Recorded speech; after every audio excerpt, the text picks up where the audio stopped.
Hello दोस्तों, आप लोग कैसे हैं। उम्मीद करता हूं कि आप लोग बहुत अच्छे होंगे और अपना पढ़ाई अच्छे से कर रहे होंगे। आज हम लोग पढ़ेंगे जीव विज्ञान के चैप्टर नंबर 3 परिवहन। इसके जितने भी सारे मस्ट वीवीआई ऑब्जेक्टिव क्वेश्चन हैं उसको आज हम लोग इस क्लास में पढ़ेंगे। उम्मीद करता हूं कि यह क्लास देख लेने के बाद इस चैप्टर से आपका कोई भी क्वेश्चन नहीं छूटेगा। क्लास को स्टार्ट करने से पहले आप लोग वीडियो को लाइक कर दें और मेरे चैनल पर नए आए हैं तो मेरे चैनल को सब्सक्राइब कर दें। चलिए आज की क्लास को हम लोग स्टार्ट करते हैं। देखिए पहले क्वेश्चन में लिखा है मानव हृदय घिरा हुआ है। ऑप्शन ए में लिखा है पेरिकार्डियम से, बी में लिखा है पीलिया से, सी में लिखा है फ्लोएम से, डी में लिखा है प्लाज्मा से। देखिए जिसका राइट आंसर हो जाएगा वह हो जाएगा ऑप्शन नंबर ए पेरिकार्डियम से। जो मानव का जो हृदय होता है वह पेरिकार्डियम से घिरा हुआ रहता है। इसका राइट आंसर हो जाएगा ऑप्शन नंबर ए। अब चलते हैं अगले क्वेश्चन की तरफ। अगले क्वेश्चन में लिखा है आरबीसी की जीवन अवधि होती है। देखिए ऑप्शन ए में लिखा है 120, बी में लिखा है 180, सी में लिखा है 80 दिन, डी में लिखा है 140 दिन। देखिए जो आरबीसी की जीवन अवधि होती है वह होती है 120 दिन। इसका राइट आंसर हो जाएगा ऑप्शन नंबर ए 120 दिन। अगले क्वेश्चन में लिखा है पौधों में जल एवं घुलित खनिजों लवणों का स्थानांतरण कैसे होता है। ऑप्शन ए में लिखा है फ्लोएम द्वारा, बी में लिखा है जाइलम नलिकाओं द्वारा, सी में लिखा है विश्रम द्वारा, डी में लिखा है जाइलम वाहिकाओं द्वारा। देखिए जिसका राइट आंसर हो जाएगा वह हो जाएगा ऑप्शन नंबर बी जाइलम नलिकाओं द्वारा। जो पौधों में जल एवं घुलित खनिज लवणों का स्थानांतरण होता है वह जाइलम नलिकाओं द्वारा होता है। इसका राइट आंसर हो जाएगा ऑप्शन नंबर बी। अब देखते हैं अगले क्वेश्चन को। अगले क्वेश्चन में लिखा है एक कोशिकीय शैवाल में जल का परिवहन मुख्यतः किस विधि द्वारा होता है। ऑप्शन ए में लिखा है विसरण द्वारा, बी में लिखा है परासरण द्वारा, सी में लिखा है वाष्पोत्सर्जन द्वारा, डी में लिखा है श्वसन द्वारा। देखिए जो एक कोशिकीय जीवों में जल का जो परिवहन मुख्यतः होता है वह विसरण द्वारा होता है। इसका राइट आंसर हो जाएगा ऑप्शन नंबर ए विसरण द्वारा। देखिए अगले क्वेश्चन में लिखा है निम्नलिखित में से कौन सा संवहक उत्तक है। ऑप्शन ए में लिखा है उत्तक, बी में लिखा है फ्लोएम, सी में लिखा है जाइलम, डी में लिखा है बी एवं सी दोनों। देखिए जो संवहक उत्तक होता है वह फ्लोएम भी है और जाइलम भी है। इसका राइट आंसर हो जाएगा option number D A B एवं सी दोनों। अब चलते हैं अगले क्वेश्चन की तरफ। अगले क्वेश्चन में लिखा है रक्त क्या है। ऑप्शन ए में लिखा है एपिडर्मिस, बी में लिखा है फ्लोएम, सी में लिखा है तरल संयोजी उत्तक, डी में लिखा है इनमें से कोई नहीं। देखिए जो रक्त होता है वह तरल संयोजी उत्तक होता है। इसका राइट आंसर हो जाएगा ऑप्शन नंबर सी तरल संयोजी उत्तक। अगले क्वेश्चन में लिखा है रक्त का रंग लाल क्यों होता है। ऑप्शन ए में लिखा है हीमोग्लोबिन के कारण, बी में लिखा है थ्रोम्बिन के कारण, सी में लिखा है फाइब्रिन के कारण, डी में लिखा है इनमें से कोई नहीं। देखिए जो रक्त जो लाल होता है वह हीमोग्लोबिन के कारण होता है। इसका राइट आंसर क्या हो जाएगा ऑप्शन नंबर ए हीमोग्लोबिन के कारण। अगले क्वेश्चन में लिखा है चालिनी नलिकाएं पाई जाती है। देखिए ऑप्शन ए में लिखा है जंतुओं में, बी में लिखा है जाइलम में, सी में लिखा है फ्लोएम में, डी में लिखा है एक कोशिकीय पौधों में। देखिए जो चालिनी नलिकाएं पाई जाती है वह फ्लोएम में पाई जाती है। इसका राइट आंसर हो जाएगा ऑप्शन नंबर सी फ्लोएम में। अब चलते हैं अगले क्वेश्चन की तरफ। अगले क्वेश्चन में लिखा है किस जीव में हीमोग्लोबिन नहीं होता है। ऑप्शन ए में लिखा है पक्षी, बी में लिखा है मक्खी, सी में लिखा है मनुष्य, डी में लिखा है इनमें से कोई नहीं। देखिए पक्षी में भी हीमोग्लोबिन पाया जाता है, इसका भी रक्त लाल होता है। मनुष्य में भी हीमोग्लोबिन पाया जाता है, इसका भी रक्त लाल होता है। देखिए मक्खी में हीमोग्लोबिन नहीं पाया जाता है। इसका राइट आंसर हो जाएगा ऑप्शन नंबर बी मक्खी। अब चलते हैं अगले क्वेश्चन की तरफ। अगले क्वेश्चन में लिखा है हीमोग्लोबिन की कमी से कौन सा रोग होता है। ऑप्शन ए में लिखा है मधुमेह, बी में लिखा है पीलिया, सी में लिखा है एनीमिया, डी में लिखा है डायरिया।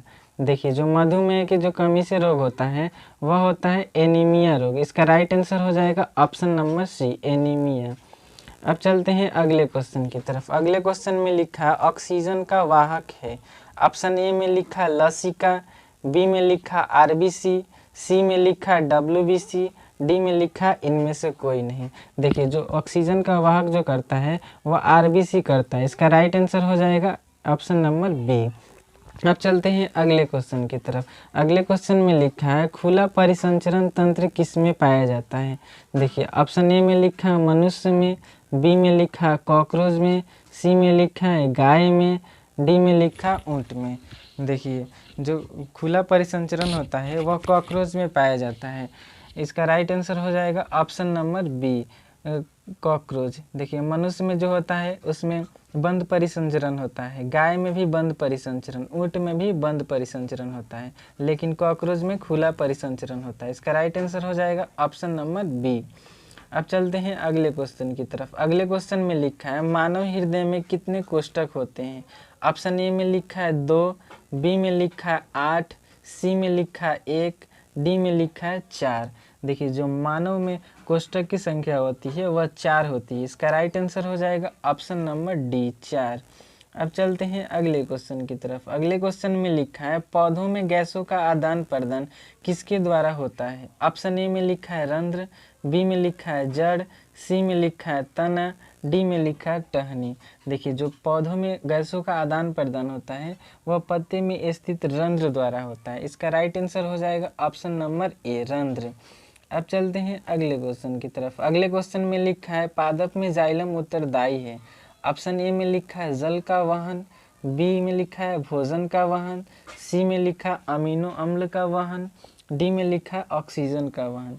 देखिए जो जाइलम है, ज से जाइलम, जो जाइलम होता है वह जल का वहन करता है और जो फ्लोएम है वह भोजन का वहन करता है।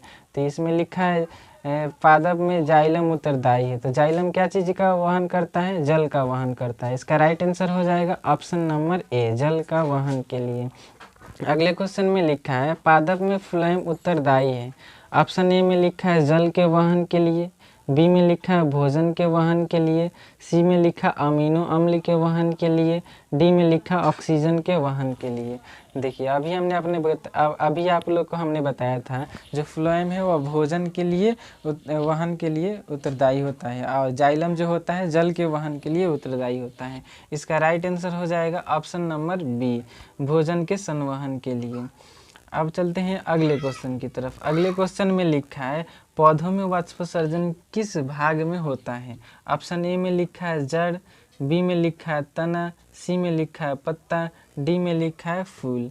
देखिए वाष्पोत्सर्जन की जो क्रिया होती है वह पत्ता में होती है। इसका राइट आंसर हो जाएगा ऑप्शन नंबर सी। अब चलते हैं अगले क्वेश्चन की तरफ। अगले क्वेश्चन में लिखा है फ्लोएम से खाद्य पदार्थों का परिवहन पौधों में किस दिशा में होता है। देखिए जो फ्लोएम होता है वह द्विदिशीय होता है, ऊपर से नीचे भी जाता है और नीचे से ऊपर से नीचे भी आता है, लेकिन जाइलम जो होता है सिर्फ नीचे से ऊपर ले जाने के कार्य करता है। तो जाइलम जो होता है एक दिशीय होता है और फ्लोएम जो होता है द्विदिशीय होता है। तो देखिए ऑप्शन ए में लिखा है एक केवल नीचे की ओर ले जाता है, बी में लिखा है केवल ऊपर की ओर, सी में लिखा ऊपर और नीचे दोनों की ओर, डी में लिखा है इनमें से कोई नहीं। तो हम आप लोग को अभी बताएं फ्लोएम जो होता है ऊपर से नीचे भी ले जाता है और नीचे से ऊपर से नीचे भी लाता है। तो इसका राइट आंसर क्या हो जाएगा ऑप्शन नंबर सी, ऊपर और नीचे दोनों ओर। अब चलते हैं अगले क्वेश्चन की तरफ। अगले क्वेश्चन में लिखा है रंध्र द्वारा जल का निष्कासन क्या कहलाता है। ऑप्शन ए में लिखा है प्रकाश संश्लेषण, बी में लिखा उत्सर्जन, सी में लिखा वाष्पोत्सर्जन, डी में लिखा है श्वसन। देखिए जो रंध्र द्वारा जल का जो निष्कासन होता है इस क्रिया को हम लोग क्या कहते हैं, वाष्पोत्सर्जन। इसका राइट आंसर हो जाएगा ऑप्शन नंबर सी, वाष्पोत्सर्जन। अब चलते हैं अगले क्वेश्चन की तरफ। अगले क्वेश्चन में लिखा है किसमें दोहरा परिसंचरण नहीं पाया जाता है। दोहरा परिसंचरण का मतलब क्या होता है। देखिए जो हृदय से पूरे बॉडी में और पूरे बॉडी से हृदय में जो रक्त का वहन होता है उसे हम लोग दोहरा परिसंचरण कहते हैं। देखिए मनुष्य में होता है, ऑप्शन ए में लिखा है मनुष्य, इसमें होता है, मेढक में भी होता है, मछली में नहीं होता है, इसमें दोहरा परिसंचरण नहीं होता है, पक्षी में भी दोहरा परिसंचरण होता है। तो इसका राइट आंसर हो जाएगा मछली, ऑप्शन नंबर सी। अगले क्वेश्चन में लिखा है एक स्वस्थ मनुष्य का रक्तचाप होता है। देखिए जो एक स्वस्थ मनुष्य का रक्तचाप होता है वह होता है 120/80। इसका राइट आंसर क्या हो जाएगा? Option number D, 120/80। अब चलते हैं अगले क्वेश्चन की तरफ। देखिए अगले क्वेश्चन में लिखा है हृदय के वेशमों का शीतलन कहलाता है। देखिए एक होता है वेशमों का शीतलन, एक होता है संकुचन।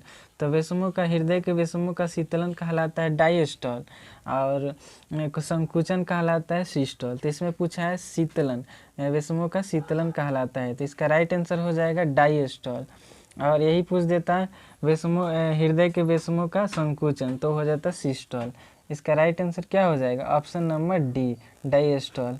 देखिए 24 नंबर क्वेश्चन में लिखा है वाष्पोत्सर्जन कैसी क्रिया है? ऑप्शन ए में लिखा है शारीरिक, बी में लिखा है रासायनिक, सी में लिखा है भौतिक, डी में लिखा है प्राकृतिक। देखिए जो वाष्पोत्सर्जन की क्रिया है वह एक भौतिक प्रक्रिया है। इसका राइट आंसर हो जाएगा ऑप्शन नंबर सी।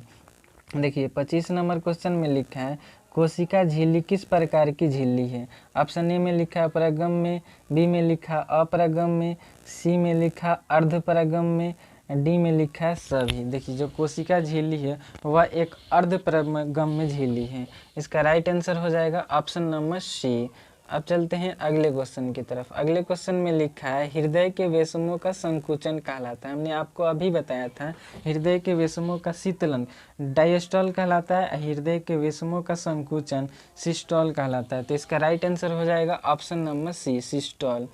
देखिए अब चल देखते हैं 27 नंबर क्वेश्चन को। 27 नंबर क्वेश्चन में लिखा है इनमें सबसे तेज हृदय धड़कन किसका होता है? ऑप्शन ए में लिखा है व्हेल, बी में लिखा है चूहा, सी में लिखा है हाथी, डी में लिखा है मनुष्य। देखिए जो सबसे तेज धड़कन होता है वह होता है चूहा का। इसका राइट आंसर हो जाएगा ऑप्शन नंबर बी, चूहा। अब देखते हैं 28 नंबर और अंतिम क्वेश्चन को। देखिए 28 नंबर क्वेश्चन में लिखा है पौधों में किस पदार्थ का संवहन द्विदिशीय होता है? देखिए ऑप्शन ए में लिखा है जल का, बी में लिखा है लवण का, सी में लिखा है खाद्य पदार्थ का, डी में लिखा है इनमें से कोई नहीं। देखिए जिसका राइट आंसर हो जाएगा वह हो जाएगा ऑप्शन नंबर सी, खाद्य पदार्थ का। जो खाद्य पदार्थ का जो संवहन होता है वह द्विदिशीय होता है। उम्मीद करता हूँ कि आप लोग को वीडियो अच्छा लगा होगा। अगर वीडियो अच्छा लगा हो तो वीडियो को लाइक कर दें और ज़्यादा से ज़्यादा अपने दोस्तों के पास शेयर कर दें। ऐसे ही वीडियो देखने के लिए मेरे चैनल को सब्सक्राइब करें। आज के लिए इतना ही रखते हैं, फिर मिलते हैं किसी नेक्स्ट वीडियो में।